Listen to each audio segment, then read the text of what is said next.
Madaran da kau abba, ƙaunar kare ce musu kore.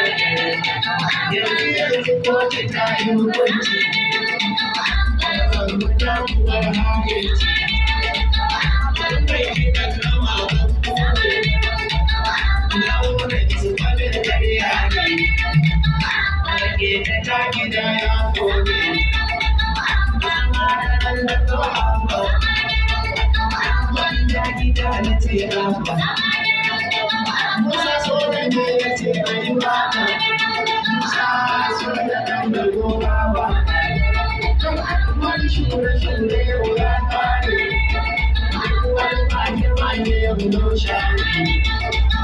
Yana da mai yana da salati, masu shirya sauran dole. Ako zaman gere.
Thank you.